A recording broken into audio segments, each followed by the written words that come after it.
what a couple of weeks it's been, huh? Recently, I just did a video talking about how I broke my toe. Still all bandaged up. You can't really see it. Yes, for free. Can we get over the feet thing on the internet? I just got back from New York because I was at Comic-Con, but a couple of things happened and I just wanted to go over the journey. So, broke the toe, and then I was worried that I couldn't go to New York. Turns out it was fine. I went to an orthopedic surgeon the day before I went. He said that my toe is not too messed up, that I should be able to walk on it, which I was. So I walked around New York and we did the convention, and I haven't done a convention in like 4 years. I forgot what it was like. It was so wonderful. Thank you to everybody who came out. I had a great time. I got to hang out with a bunch of people who work on the comic book, who all actually for the comic book do more work than I do. Like, I come up with the idea top level, and I've had those ideas for so long that now they're just trickling down to other people who are actually writing it, actually drawing it. We had Sophie, who helps co-create the Ego story, who many of you know as Turquoise Magpie. We have Susie, who does the art for Marvin, Megan, who does the art for Jackie Boy Man, and then we had Alejandro and James, who do the stories for both. It was great. It was nice to meet them in person and chat and do panels, and thank you to everybody who came to those panels. Despite doing this job for this long, I'm still like, oh god, I hope people show up. I haven't really talked about the comic convention that much, but people did, and it was wonderful. And people came to the signings and everything.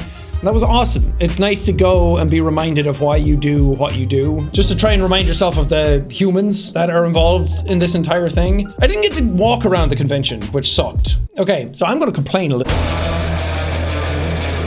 Any of you who came to the convention, you know what a shit show it was. The first day I got there, I had a signing at the Bad Egg booth that Comic-Con themselves said to do. And then when I sat down to do the signing, there were so many people there. A lot of people didn't know they were supposed to get wristbands. I also didn't know that. I would have warned you if I knew. I only found out after the fact. I apologize to any of you who couldn't meet me because the whole thing was organized so fucking terribly. That's not Bad Egg or me. That's the convention themselves. Not knowing that a YouTuber could actually draw a crowd, not taking it seriously, which I've had conventions before where that's happened. It's nothing new, but it should be fixed by now. And then they came over and complained and said like, oh, you're blocking traffic. Oh, it's a fire hazard. I'm like, bitch! And then I wasn't allowed to take pictures with people anymore. I took pictures with a few people in the beginning, and then they came over and yelled at us for taking too long and to speed it up and to get out of there. So we had to start rushing everybody. And then it's like, well, what's the fucking point of a meet and greet then? I always feel so bad when that happens. I had to say no to people who asked for pictures. I'm so sorry. I didn't know. They suddenly were like, oh, come in the back entrance where all the buggies and carts are, where the celebrities come in. That's not to downplay the celebrities. That's just to say that they didn't consider us something like that. They just thought, oh, YouTuber plays games, have a comic book, whatever, just come in and do whatever you want. So they brought us in the back entrance and used the little buggy cart to go through the maintenance, and then brought us into the green room, where that's where we should have been the whole time. And I'm not one to be like, oh, I deserve royalty, I deserve this and that or the other. Like, I was fine doing that, but don't complain that that's what you did to us, which we could have warned them that this type of stuff has happened in the past. But oh well, c'est la vie, it's over now. But I just feel sorry for anyone who came all that way and then couldn't get a signing or couldn't meet me or anything like that. I apologize. On the more positive side of things, the next day was much better. We did panels and signings then, but they put us in a room. I'm still sort of torn on meet and greets because I really like meeting you guys, but at the same time, you want to get through a lot of people. And I don't charge for meet and greets. There are some people that I've seen at conventions that charge like $150 to up to $500. That feels really gross to me. I don't vibe with that whatsoever. I feel like people already pay enough to get into the convention to come see you, paying for travel and everything. Like, they already put limits on it anyway of who can come in. I think it was like 80 to 100 people that I was allowed to meet. So to have to pay on top of that, I hate that. That does not vibe with me whatsoever. So it's like, you can't have the best of both worlds. Otherwise, you're going to be there for like 10 hours, which I have done before. And that's also not that fun because you want to have energy, you want to meet people, you want to chat with them. After about 2 hours, that energy fades quite fast. And it's a lot of like, hi, nice to meet you. Thank you so much. You want a picture? Okay, bye. But I hope that the people who got to meet me still found value in it, because then that means that I will keep doing them. But I stopped doing them for a while because it just felt people weren't getting enough out of it. So I don't know, that's up to you guys. I did have some cool moments at the green room where like I walked in, and to talk about me for a second, I walked in and at a table was Billy West, who is the voice actor in like Futurama. He does Ren and Stimpy, but he's like Fry, Farnsworth, and Zoidberg, as well as a bunch of others. I watched like behind the scenes of how Futurama's put together, and he's always the one where I'm like locked in and like a child being like, how does he do that? I want to do that. Like, I want to be Billy West. I want to be that type of voice actor because he's just incredible. I love him so much. Everyone was like, go say hi to him. And I was like, no, I don't want to. And I guess that's just still like imposter syndrome, but there was so many cool people there. And then Cameron Monaghan walked in, he's in the Star Wars games that have come out, Jedi Fallen Order and Survivor. He walked in and I was like, talking to Quinn, who does socials for us, Quinnical, you probably know him on TikTok. But he walked in and I was like, oh, he plays this guy in Star Wars. That's so cool.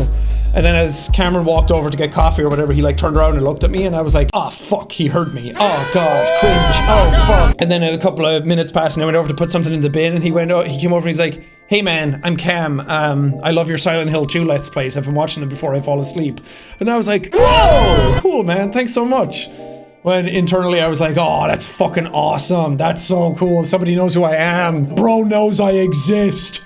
That's my queso impression. A while went by, I was waiting for my panel and Billy West came back in after doing his thing and he was standing on his own. I was like, I'm gonna do it. I'm gonna go say hi. And I went over and chatted to him and I was explaining how much I loved him and I was like, Futurama was literally on my TV this morning as I was watching it. That's like a full circle childhood moment for me. And he was very nice, talked about Ireland a bit, talked about my accent. Really cool. I was glad I did that. And then he said something that he was talking to Roger Clark about it. And I was like, oh, Roger, I know Roger. I was like, maybe he's at the convention. And then I was sitting down. The guy who plays Javier came in from Red Dead. And I turned to Quinn again. And I was like, I think he's in Red Dead. I think he plays Javier. And I did that fucking creepy thing where I looked up a picture of him. I was like, yeah, that's him. I did the same thing. Like Ella Purnell was sitting behind us. And I was like, oh my god, that's so cool. She's so fucking cool. She's in the Fallout show and she plays Jinx in Arcane. And I think her voice as Jinx is so fucking awesome. And I was like, oh man, that's so cool. I'm not gonna bother her. She's just awesome. I'll just admire from a distance like a freak. A lot of you now are like, I do that to you. You're not freaks, don't worry. But then some more, like the guy who plays Dutch came in. The guy who plays Micah came in. And I was like, dude, this is fucking awesome. I love those guys. For what it's worth, I did a thing a while back where I said I didn't play Red Dead 2 all the way and I didn't finish it and I didn't really like it. That was because I wasn't in the mood for that game at that time. I have since gone back and finished it and absolutely adored it. I think it's one of the greatest video games ever made. I fucking love it. Micah's daughter was there, Peter Blomqvist, and she knew who I was. So when Roger came in, I was like, oh, good to meet you, man. Finally, we hugged and chatted for a while, and then she came over and chatted to us, and she was perfectly lovely. Hi, if you're watching this. I'd probably not. Who else did I meet? Oh, when I was getting off one of the carts at one point, Neil Newbaum was there. I was like, oh, Neil and I follow each other. And I went up and I was like, hi, Neil. And he was like, hello. And I was like, I'm Jacksepticeye online. He was like, oh, you are? He's like, dude, your stuff is fucking amazing. Hi, how are you? And then a bunch of the others were in the green room as well, like Devora was there, who plays Lae'zel, and Jennifer English was there. I sat in a room with Bruce Campbell at one point before we went out for our panel. They did a panel. I fucking love Bruce Campbell. He was so cool. He looked so stylish and groovy. But to get back to the more shitty side of the convention, I was walking around with a broken toe. We went to the Natural History Museum off Central Park. Super cool, by the way. I'd never been, got to see the big whale. That was awesome. And then when we came out, I was like, let's walk around Central Park for a bit. There's a while before the signing. And we did, and then I was like, maybe I should eat before I go. So we stopped at a cart. And I was like, oh man, my eyes are like watering from like the wind. So I was like brushing water out of my eyes. I went up to like brush the water out of my eyes, pushed a fucking wasp into my eye. People don't know this about me. I have an irrational fear of bees and wasps. At my granny's house, she had a beehive at her porch, and one stung me in like the eyebrow. And I've been fucking terrified of it ever since. Like, Evelyn didn't see it until this year when we went to like a Ren Fair thing. A bee came over and I was like, you ever see that clip of Charlie with the cockroach? No, not now. No, there's a wasp.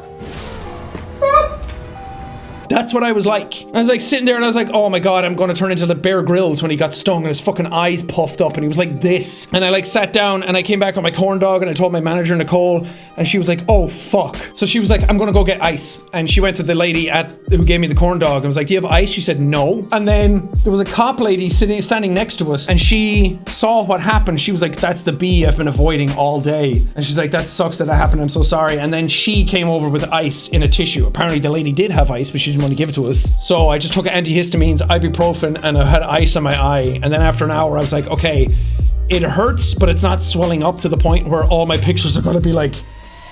And it hurt like hell.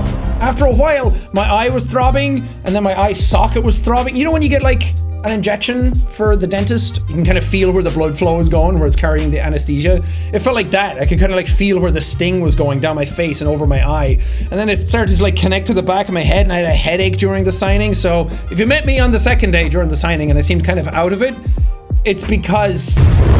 So, New York Comic Con. Very up and down for me. I had a great time, but I also had some of the worst time ever. But I'm just glad I didn't have to cancel it over a broken toe and I got to go around. But if I did cancel it, I also wouldn't have had to get stung in the face. But also I got to meet a lot of really cool people, and I got to meet a lot of you guys, and we did panels and everyone got to know about the comic books. And I showed off a trailer for the game we're making.